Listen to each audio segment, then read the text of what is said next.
Deskripsi teknis kode masalah OBD2, sensor kecepatan input, turbin rentang, kinerja sirkuit. Kode diagnostik ini, DTC, adalah kode powertrain generik, yang berarti berlaku untuk semua kendaraan 1996 yang lebih baru, Ford, Honda, Mazda, Mercedes, VW, Dell. Meskipun generik, langkah perbaikan spesifik dapat bervariasi tergantung pada merek model. Apa artinya?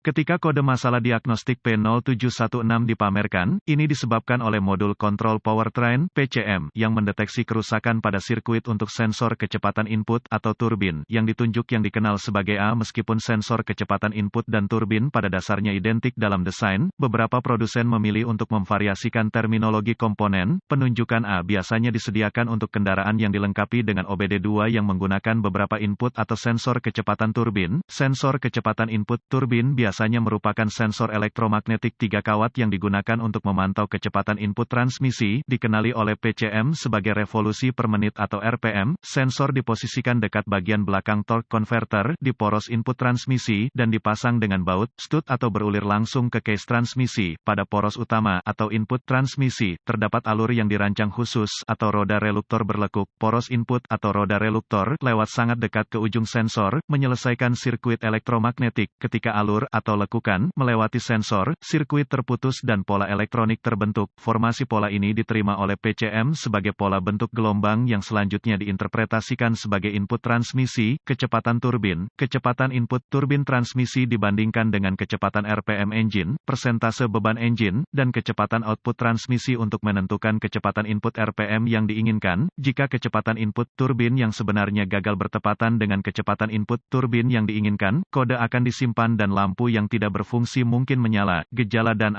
keparahan. Dalam beberapa kasus, PCM akan menempatkan transmisi dalam mode dan tanda pagar 39, lemas dan tanda pagar 39.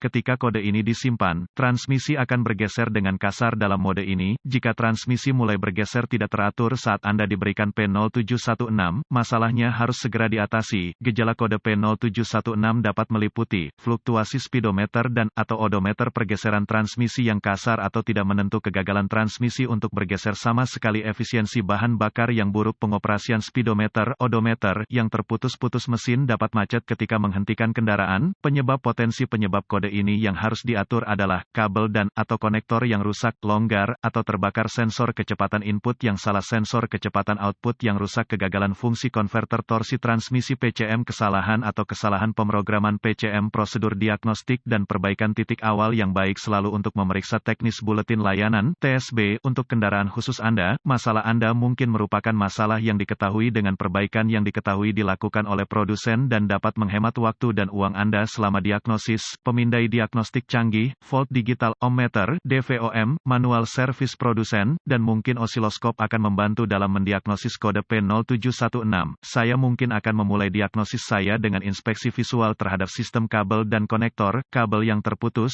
terkorosi, terbakar, atau korsleting dan atau konektor harus diperbaiki atau diganti. Jangan lupa menguji baterai dan periksa kabel dan ujung kabel baterai. Uji output alternator juga. Saya membuat kebiasaan untuk menghubungkan pemindai ke port diagnostik dan mengambil semua kode yang tersimpan dan menuliskannya untuk referensi di masa mendatang. Saya juga suka membuat catatan tentang data frame beku. Jika sensor input dan kode sensor output ada, gunakan aliran data pemindai untuk menentukan sirkuit mana yang salah. Untuk data yang lebih akurat, persempit aliran data untuk hanya menyertakan informasi yang relevan. Periksa puing-puing logam yang berlebihan pada permukaan magnetik input dan atau sensor kecepatan keluaran. Untuk hasil terbaik, singkirkan puing-puing berlebihan sebelum menginstal ulang. Ketika sensor dilepas, periksa lekukan interupsi dan atau takik roda konduktor. Gunakan DVOM untuk menguji masing-masing sensor, mengikuti spesifikasi pabrikan, ditemukan dalam manual layanan atau melalui semua data. Sensor yang tidak memenuhi spesifikasi pabrikan harus diganti. Beberapa produsen merekomendasikan penggantian sensor kecepatan input dan output sebagai satu set. Sebelum menguji resistensi dan kontinuitas dengan DVOM, lepaskan controller terkait. Kegagalan untuk melakukannya dapat mengakibatkan kegagalan pengontrol, suspek PCM yang salah atau kesalahan pemrograman PCM. Jika semua sirkuit sistem dan sensor berada dalam urutan kerja yang benar dan mematuhi spesifikasi pabrik. Catatan diagnostik tambahan, pembacaan sensor kecepatan input-output yang tidak teratur seringkali berkontribusi terhadap serpihan logam yang berlebihan, tertarik pada sensor elektromagnetik. Jika sensor kecepatan input dan atau output harus dikeluarkan dari wadah transmisi, berhati-hatilah cairan transmisi panas dapat keluar dari sensor pembuka ke jarak reluktor sangat penting, jadi pastikan bahwa permukaan pemasangan, lubang ulir bersih dari penghalang.